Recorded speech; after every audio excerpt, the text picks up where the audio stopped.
राज्याचे महसूल मंत्री चंद्रशेखर बावनकुळे हे गुरुवारी सोलापूर जिल्हा दौऱ्यावर आले असता जिल्हाधिकारी कार्यालय येथे नोंदणी व मुद्रांक विभाग तसेच भूमी अभिलेख विभागाच्या आढावा बैठकीपूर्वी प्रसार माध्यमांच्या प्रतिनिधींशी बोलताना बावनकुळे म्हणाले, सप्टेंबर ते ऑक्टोबर दरम्यान स्थानिक स्वराज्य संस्थेच्या निवडणुका होण्याचे संकेत यावेळी त्यांनी दिले.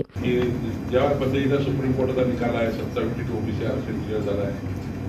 3 महिने सरकारने 3 महिने सुप्रीम कोर्टाने सांगितलं आहे आणि मला असं वाटतं की हा ऑक्टोबर हा दिवस संपतो की 3 महिने 3.5-4 महिने पावसाळा संपला तर मला वाटतं सप्टेंबर ऑक्टोबरच हा आपल्या हातात काळ आहे. सरकार राज्य निवडणूक आयोगाचे जेवढे राज्य निवडणूक आयोगाचे अधिकार आहेत त्यांनी सुप्रीम कोर्टाच्या निकालाचं पालन करण्याचा अधिकार राज्य निवडणूक आयोगाला आहे. सरकारला फक्त यंत्रणा द्यावी लागते.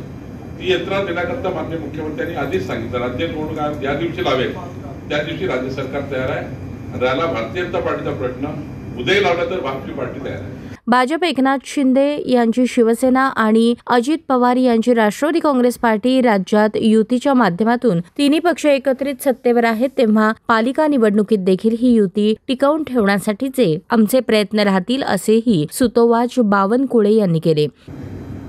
राज्याचे असेच आदेश आहेत पण ज्या ठिकाणी कुठं जर 19-20 दिसलं त्या ठिकाणी आम्ही प्रयत्न करू.